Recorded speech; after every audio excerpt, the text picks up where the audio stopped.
राम राम बेबे सभी बाणा ने। और मैं एक धरती माता की कहानी सुनाऊँ बेजो सकरात पर ली जा कर और अगले सकरात ही कहा कर हैं। और उस सकरात पर उसका 1 साल के बाद उदापन होया कर। कई भी 1 हफ्ते तक भी हो है उसमें व्रत करना पड़े बेबे। 1 हफ्ते ताई 7 दिन ताई व्रत करे और 7 कहानी सुने और 7वें दिन उसका उदापन होया करे बेबे। और मैं उसकी कहानी सुनाऊंगी बाणा ने। और मेरे इसका चैनल में सहयोग दिए भी, मेरा नया चैनल है ठीक। एक बुढ़िया थी, उसके साथ 4 बेटे थे बेबे। 4 बेटे थे, 4 बहू थी। और बुढ़िया बहुत दान पुण्य कराया करे थी। और उस धीरे धीरे को हर गरीब की सहायता कराया करती थी। किसी कुंवारी कन्या को किसी के गरीब की शादी करवा दिया करे थी। उसने एक दिन धीरे धीरे अपना सारा घर का सामान दान पुण्य में दे दिया। तो उधर धर्मराज की कुर्सी आने लगी। धर्मराज कहने लगा, कौन सा दानी है जो मेरी कुर्सी को सिंहासन को हिला रहा है, जाकर के पता लगाओ, करने नहीं तो मेरे सिंहासन पर बैठ जाएगा। और तो एक दूत घोड़ी का रूप धारण करके उस नगरी में घूमने लग गया। कहने लगा, कोई कपड़ा दान में दे दे कोई कपड़ा दान में दे, मुझे ठंड लग रही है, कोई कपड़ा दान में दे दे, ठंड लग रही है, सुबह से शाम होगी। किसी ने कोई कातर तक नहीं दी, बाहर की तरफ आ गया। बाहर की तरफ आ करके कहने लगा, कोई कपड़ा दान में दे, मुझे ठंड लग रही है, कोई कपड़ा दान में दे, मुझे ठंड लग रही है। तो बाहर की तरफ बुढ़िया का मकान था। बुढ़िया ने सुनसान समय था बेबे। और तो बुढ़िया ने आवाज़ सुनाई दी। तो बाबू अपनी बहू से बोली, देख कहो कौन है, क्या मांग रहा है। बहू कहने लगी, सब कुछ तो दान में दे दिया, अब देना ही के बाकी है। और तो बड़ी बहू कहने लगी, कोई बात नहीं, मैं जाकर पता लगाऊँ। तो वह बड़ी बहू बाहर गई बेबे। बाहर वहाँ जा कर के उस घोड़ी से पूछने लगी, आपने क्या चाहिए। तो कहने लगा कि मुझे ओढ़ने का कपड़ा चाहिए, मुझे ठंड लग रही है। और तो ने बोली ठीक है। वो जाकर के आके बोली, माता जी उसे ठंड लग रही है, उसको ओढ़ने का कपड़ा चाहिए। तो बुढ़िया कहने लगी, अपने पिताजी का कंबल दे दो। तो बहू कहने लगी, पिताजी ठंड से मर जाएंगे। और तो कहने लगी, कोई बात नहीं, मैं मेरी गुदड़ी अपने पिताजी को दे दो और कंबल उसको दे दो, हम तो घर के अंदर हो फिर भी बाहर की तरफ है। निभली कुछ तो ठंड से बचाव होगा। निभली ठीक है। और तो वह वो उस कंबल न लेकर उस कोड़ी को दिया आई। और तो कोड़ी का को अपने असली वेश में होकर के धर्मराज के पास पहुंचा। धर्मराज की बुढ़िया की सारी बात बताई। कहा ये कंबल बचा था, ये कंबल भी दान में दे दिया। ने बोला ठीक है। धर्मराज बोले, इस बुढ़िया को लेकर आओ। और तो दूत उसको बुढ़िया को लेकर चले गए। तो बुढ़िया ने देखा और सब कुछ सोने में चमक रहा है। और इंद्र भी वहीं पर है और धर्मराज लेखा जोखा देख रहा है। तो वह बुढ़िया दूर तो चलाने लगी, मुझे बेकुंड जाना है, मुझे बेकुंड में धाम जाना, बेकुंड धाम जाना है। तो धर्मराज ने उसका लेखा जोखा देख कर उसने बेकुंड में भेज दिया।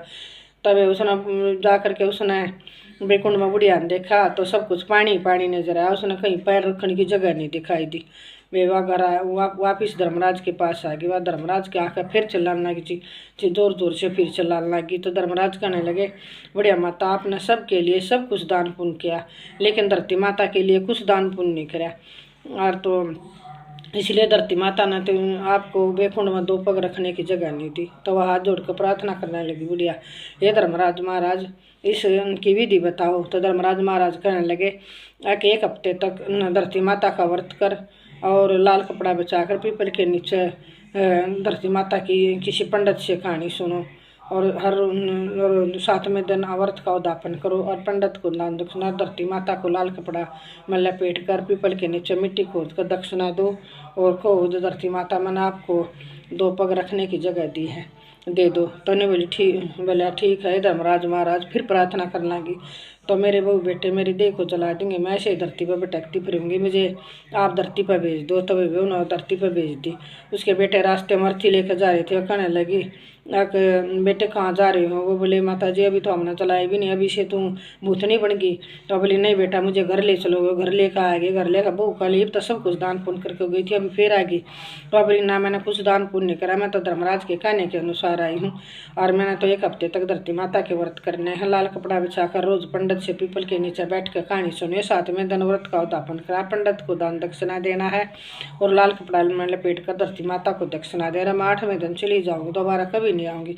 उसके बहू बेटे ने आवाज़ सुन करके अब उसका पूरा प्रबंध करा। बुढ़िया माता ने हर रोज़ धरती माता का 7 दिन ताई व्रत कराया। हर रोज़ पीपल के नीचे बैठकर पंडित से कहानी सुनी। 7वें दिन व्रत का उद्यापन कराया और पंडित को दान दक्षिणा दिया और जो लाल कपड़ा लपेट कर धरती माता ताई दक्षिणा दी। मिट्टी खोद करके कहा है, धरती माता मैंने आपको 2 पग रखने के लिए दिया, बेकुंड में दाना मैंने आपको खरीद लिया है। घर आ गई, बोली 36 प्रकार का भोजन बनाओ। वो वे कहली कुछ भी नहीं है घर में, क्या बनाए। और तो बड़ी बहू बोली कोई बात ना, मैं नगरी से मांग कर लाऊँ हूँ।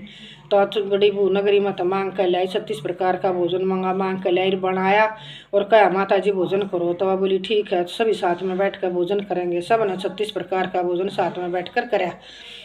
सब आप अपने कमरे में सो गए। बाण सुबह 4 बजे विमान लेने की बुढ़िया ने लेने ताई आ गए। बुढ़िया विमान में बैठ करके चली गई।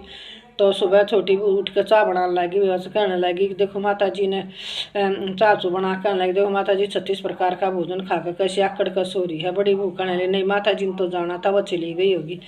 और तो उसने कहा बोले ठीक से। तो वह जाकर देखने लगी तो माता जी तो है नहीं। वह जाकर अपने आप आदमी से कहने लगे आपकी माता जी चली गई, आप क्या सो रहे हो। जो जल्दी से उठा जा करके देखा कि ये मेरे माता जी है नहीं। वह बाहर लटाता सही वो कहते हैं और जल्दी से ले जाओ नहीं तो या फिर दोबारा आ जाएगी। तो सब उसके चारों बेटे कहते हैं हाँ ये ठीक कह रही हैं, किसी ने कोई रिश्तेदार इकट्ठा नहीं किया। चारों भाई अपनी माँ का दाह संस्कार के लिए चले गए।